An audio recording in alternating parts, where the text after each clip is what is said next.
আসসালামু আলাইকুম রহমতুল্লাহ। প্রিয় ভিউয়ার্স, আমি আপনাদেরকে যে বিষয়টি আজকে দেখাবো সেটি হচ্ছে ঈদের পরের দিনই আসলে চায়না জালে দুইটা আপনাদের বাসার সামনেই দুটো সাপ পড়ে জালের ভিতরে। আমি আপনাদেরকে বিষাক্ত দুটি সাপ আর কি আমাদের বগুড়া জেলার আঞ্চলিক ভাষায় এই সাপগুলোকে বলে হচ্ছে আপনার কাকড়িওয়ালা সাপ আর মাসাওয়ালা সাপ। আপনাদেরকে দেখানোর জন্য চেষ্টা করছি। আমাদের গ্রামের একজন সাহসী আমার ফুফা হয়, সে সাপ দুটো ধরছে আর কি, ধরার চেষ্টা করছে। আপনারা দেখতে পাচ্ছেন, আমি আপনাদের দেখানোর চেষ্টা করছি। দুইটা সাপ খুবই আপনার হচ্ছে অনেক বড় এবং খুবই বিষাক্ত সাপ। খুব সাবধানতার সাথে কাজটি করা লাগতেছে। আপনারা দেখতে পাচ্ছেন, আমি আপনাদের দেখানোর চেষ্টা করছি। সাপ ধরার আসলে কোনো মন্ত্র নাই, এটা আসলে সাহসের ব্যাপার। যার সাপ ধরার সাহস বা কৌশল আছে সে সহজেই এটা ধরতে পারে। এখানে অনেকে মনে করছে যে মন্ত্র পড়ছে, আসলে এটার কোনো মন্ত্র নেই, উল্লেখযোগ্য কোনো মন্ত্র নেই।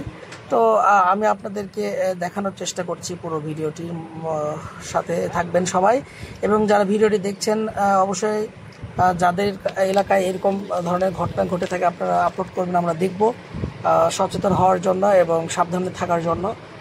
জালটিকে দেখতে পাচ্ছেন, জালটি এখন বস্তায় বন্দি করা হচ্ছে। বন্দি করার পরে গ্রামে এই ফুপা বিকেলবেলা বা দুপুরবেলা ছেলেপেলেদের হয়তো দেখাবে। আমরা একটু দেখানোর চেষ্টা করছি। দেখতে পাচ্ছেন জালটি জাল সহ একদম বস্তার ভিতরে ঢুকে দিয়ে সেটা বস্তাবন্দি করা হবে।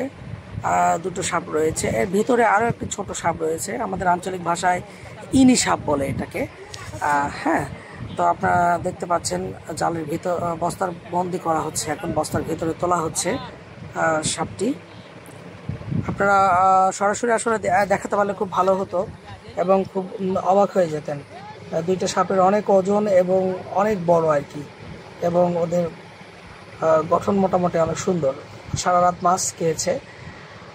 তো আমি আপনাদেরকে একটু দেখানোর চেষ্টা করছি। বস্তাবন্দি করে আমরা নিয়ে যাবে সে। এই যে দেখতে পাচ্ছেন যে মুখটা ভিতরে ঢুকে যাচ্ছে, কিন্তু সে মুখটা ঢুকাতে চাচ্ছে না। আমি সকালে গিয়ে যখন ওর মাথায় একটু কিছু একটা দিয়ে আঘাত করলাম, এমন ফোনা তোলার চেষ্টা করছে। একটু দেখতে পাচ্ছেন, এই যে দেখেন কিভাবে ভিতরে তোলা হচ্ছে। এই যে দেখেন সাপটির মুখটা শুধু উপরে তুলে ফেলছে। এই চায়না জালগুলোতে কোনো একটা পোকাও পার পেয়ে যায় না। তাই আমি আপনাদের দেখানোর চেষ্টা করছি। প্রিয় ভিউয়ার্স, যাদের এই ভিডিওটি ভালো লাগবে অবশ্যই শেয়ার করবেন, কমেন্ট করবেন। আপনাদের কমেন্ট এবং শেয়ারের মাধ্যমে আগামীতে ভালো কিছু করার প্রচেষ্টা আমাদের থাকবে। আর সবাই ভালো থাকবেন, সুস্থ থাকবেন। আর সাপ দেখা শেষ হলে অবশ্যই কমেন্ট করে যাবেন, কমেন্ট করবেন প্লিজ। আমি দেখানোর চেষ্টা করছি। শেষ মুহূর্তে সাপটি বস্তাবন্দি করা হয়েছে। বস্তাবন্দি করার পরে একটি গ্রামের ভিতর আমাদের বড় একটা পুকুর রয়েছে, ফুল পুকুর পাড় যেটাকে বলা হয় আঞ্চলিক ভাষায়। দেখতে পাচ্ছেন সাপ বস্তাবন্দি করা হয়েছে। আমাদের আঞ্চলিক ভাষায় এটাকে কাকড়িওয়ালা এবং মাছওয়ালা সাপ বলা হয়।